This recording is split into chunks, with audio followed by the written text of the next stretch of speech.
YouTube, what is good? Yo, raise your hand if you've ever gone out to shoot, you make a photo, you're like, yes, this is it, I got that shot. You get home, you put it in the computer, and you look at the photo and think, yo, this photo is kind of boring.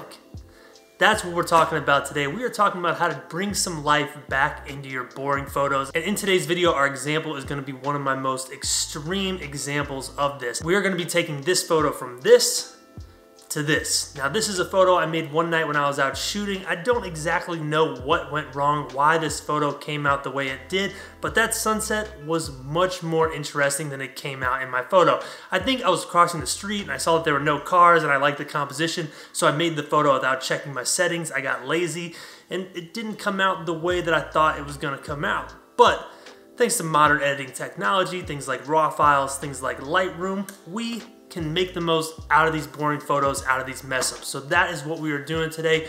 One quick tip, if you are not shooting in RAW, I highly recommend it. The file that I'm using today is a Nikon RAW file. It makes the editing process much easier. You can do a lot more to the photo without really damaging the quality of the image. So keep that in mind if you are using the techniques I teach today and you're editing a JPEG. It might affect the quality of your image a little more than a RAW file. But let's not waste any more time. Let's get into this tutorial. If you enjoy the video, hit that thumbs up and make sure you are subscribed. Here we go. Let's bring some life back into your boring photos. What we're gonna do is we're gonna crop this to Instagram size, which is 4:5. So I'm gonna go ahead and bring this down to about right here, get this in the center of the lead lines, and we have just enough sky.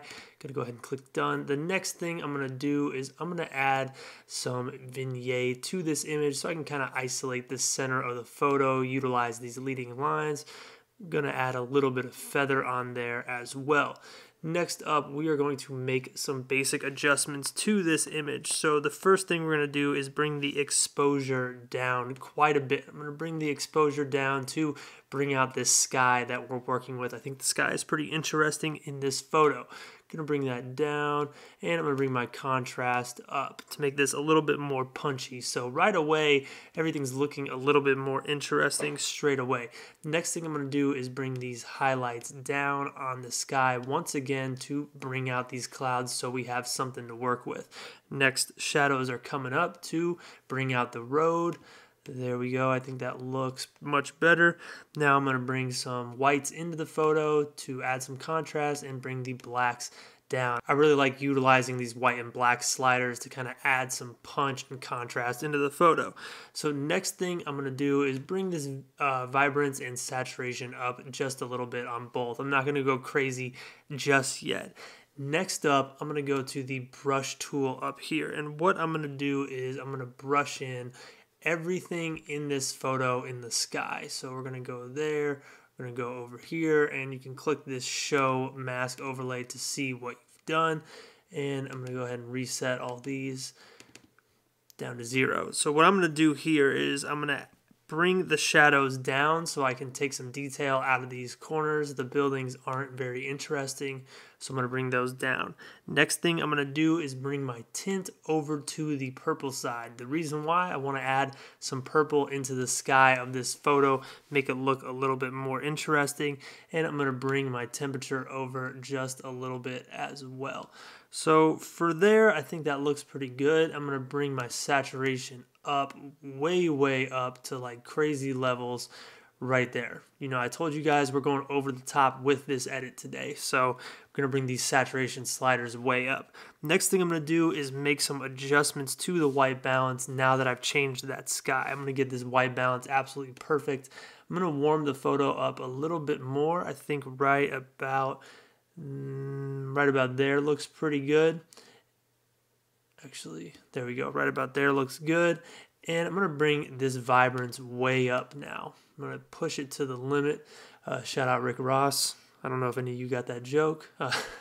But going to bring the saturation up just a little bit as well. Now notice when I push the vibrance and saturation, everything is looking pretty all right. But right here, I don't exactly like how orange that looks. It looks kind of unnatural. So I'm going to take my brush once again, bring the size down to right about there, and brush this in. So I'm going to brush over this, once again, reset all this stuff, and I'm going to bring the saturation down just a little bit to try to make that building look a little bit more natural and not so overly saturated. So we'll click done. That's looking all right. Now I'm gonna go on to the next step of the edit, which is split toning. You guys know that I love split toning. I've made a separate video about it, which I will link in the description of this video. You can go check it out. So I'm gonna edit the highlights. First, I'm gonna go ahead and click open this color spectrum, move this around, and try to find a color for the sky that I like. I'm going for like a reddish pink, I think, in the sky. We'll work with that. I'm going to bring the saturation on this down quite a bit though. So right about there looks good. Now I'm going to make some small adjustments to the shadows as well. Just try to balance everything out. I've said this before in the split toning video that I made. I like to use the color wheel. So I'm going to try to find something kind of on the opposite end of the color wheel here. And I'm going to bring the saturation way down on this. But I think that looks good. That is without, that is with. We definitely added some nice punch into this photo. Now I'm just gonna make some final adjustments to this image and make sure we are absolutely perfect. So I'm gonna bring the contrast up just a little bit more, make this a little bit more punchy. Now one other thing I might do is add a graduated filter onto here. I'm gonna go ahead and slide one on. I'm going to reset all this except for the clarity. I'm going to leave the clarity where it is, mess with this a little bit. So reason why I'm working with the clarity is I'm going to bring the clarity up to try to make these lines pop out a little bit more. Notice when I have the clarity at 0, you're not getting as much punch in these lines, but when I bring the clarity up to right around 40, I'm getting a lot more pop in these lines, and they're doing a nice job of being lead lines into the photo. So right now we're looking really good, much better than when we started. One other adjustment I might make is I might take this brush, I might brush over this color fringing. Right here with these branches, there's a lot of fringe against the ends of them. You see that like magenta purple color that's going on. What I'm going to do is I'm going to just bring the saturation down on those areas a little bit, try to control some of that fringing. It's not going to go away 100%, but you can manually control it a little bit.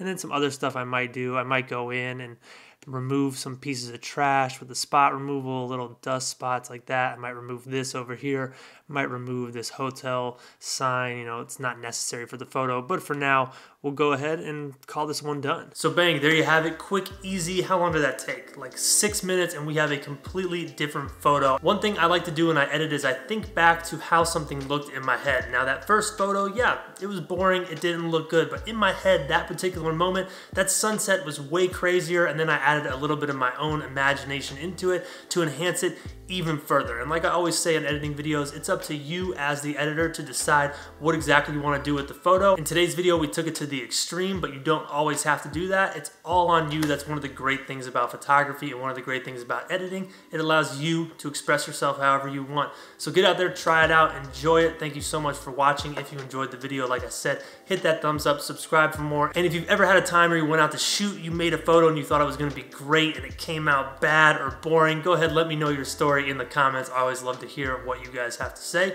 Thank you for watching. I'll see you next time.